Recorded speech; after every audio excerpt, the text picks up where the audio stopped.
May bagong exhibit dun sa Science Museum. Punta tayo doon, mag-enjoy ka.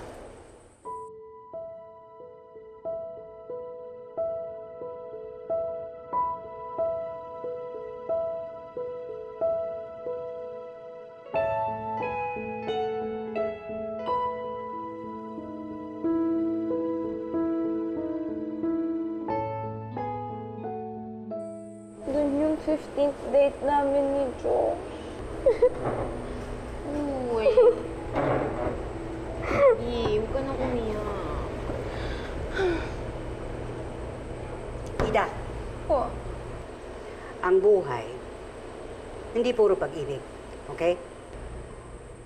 Normal lang yung mabigo, heartbroken. Alam ko naman po yun eh. Alam mo pala, bakit ka umaarte ng ganyan? Kasi po, first love ko si Josh. First love naman. Mali. Po? Ang first love mo, dapat ikaw. Dapat ang sarili mo. Para kahit ilang beses kang masaktan, ilang beses kang ma-broken heart, you will remain strong because you believe in you. Lodi! Love it. Singles for the win. Singles for the Boss Hart, dapat dun po kay Ida, maging single na lang siya forever. Kawawa naman yung magiging boyfriend niya. Grabe siya mag-beast mode. Nakakatakot. Alam ko. Nire-review ko na yung report mo. So, Boss Hart, pwede na po ako mag-move on? No. Kailangan mong tulungan si Ida na makahanap ng kamatch. Bakit po? Because it's your job. Boss Hart, maghahanap na lang ako ng ibang couples na imamatch. Please po. No, hindi pwede. You should always take responsibility for your actions. Hindi ko naman kontrolado yung feelings ni Josh. At kahit pinala ko na siya, kung talagang mahal niya si Ida, hindi naman siya magkakaroon ng feelings sa other girl na yun. Oh, edi all the more reasons na kailangan mong pagbutihan next time. So, your mission now, hanapan pa rin si Ida ng lalaking hindi siya sasaktan.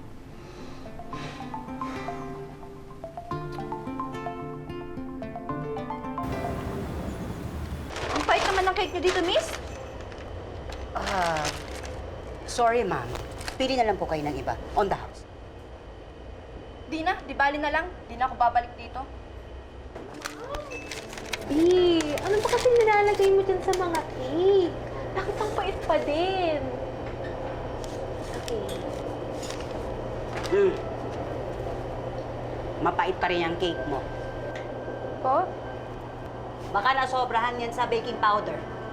Ay, hindi po. I double check the recipe po. Same pa rin po siya. Ginaya ko po talaga yun. Hindi ko po talaga alam kung ano nangyayari.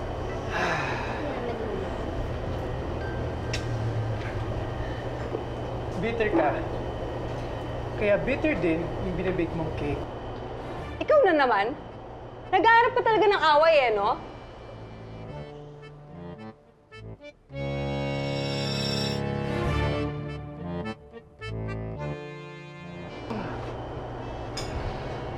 Wait. I want to help you. At ano naman yung matutulong mo sa akin, ha? Tutulungan kita mag-move on. By tutulungang mag-move on, you mean, hahanapan mo siya ng boyfriend? Yes po. Sino? Ikaw? Po! Hindi po. Hindi po ako. Actually, may dinevelop akong dating app. Through this, we will find the perfect match para sa'yo. Ngayon ko lang makita itong app na to, ah. Baka scam yan, ha? Hindi po. Bago lang kasi to. Tsaka hindi pa available sa lahat. Hindi ko kailangan yan. Dahil alam ko kung sino yung mahal ko, yung gusto ko. Si Josh pa rin? Paano mo nalaman na si Josh yung naisip ko? Ah, kasi sa facial expression mo, halatang hindi ka pa nakapag-move on sa ex mo. Ikaw, ha? Sinabihan na kita. Di ka pa rin nakinig. Sorry na, tita. Hindi ko lang po kasi talagang mapigilan eh. Ayan. Tingnan mo. 0% match. Kayo ni Josh. Eh, wala akong pakialam. I will give it one more try.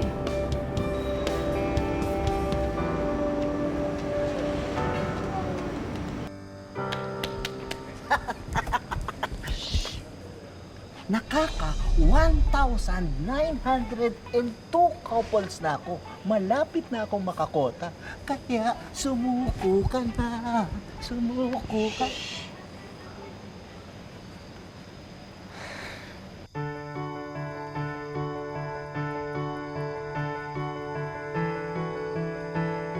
Hanggang ngayon, hindi mo pa rin nahahanapan ng kamatsyan?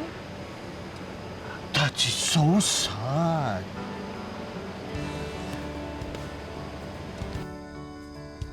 Ida, Thank you for coming, Liset. Akala ko magnuno ka eh.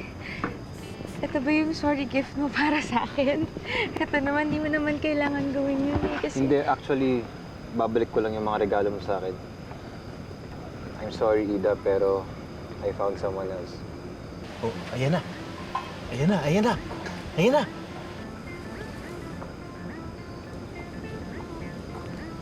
babe, let's go. Tara. Ida, we'll go ahead. Ang playboy talaga yan. Eh, ibang na naman kasamang babae. Eh, hindi yan yung minatch ko eh.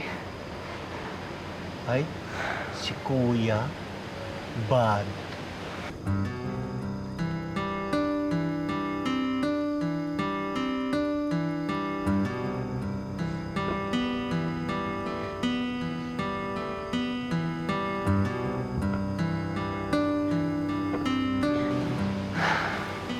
Maawa si Ida.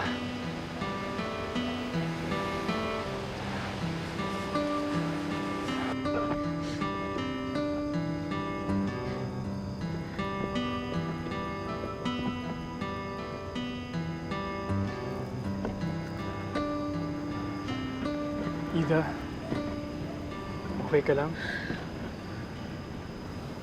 Can you just please leave me alone? Ida, nag-promise ako sa'yo na tutulungan kita mag-move on. Kaya hindi ako titigil hanggang hindi ko nagagawa yun. Look! Ang dami mong guys pwede i-date. Hindi lang sila 100% compatible, pero pwede tumaas yung compatibility. You just have to get to know each other more. Ano ba? Kaka-break pa nga lang namin ni Josh, oh. Kasi na-expect mo na may pag-date sa iba agad-agad? Yung phone ko. Ah! Ito bro. Sino ka? Friend ko. Friend ko lang. Anong friend? Ang cute mo naman. Wala lang yun. Ako yung future boyfriend ni Ida. Diba?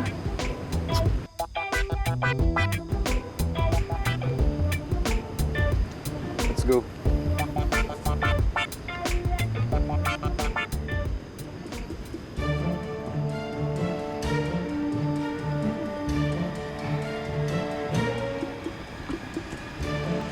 Okay, Cupid, just take care, okay? Go ahead.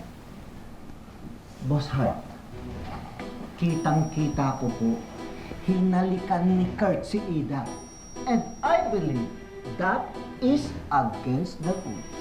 Boss Hart, ginawa ko lang po yun para tulungan si Ida. Ayoko naman siya magmukhang pathetic sa harap ng playboy na ex niya. Sure ka ba na yun lang ang reason mo? Promise po, Boss Heart. Good. And may I remind you, bawal kang ma-inlove kay Ida. Hindi ako ma-inlove kay Ida. Ever.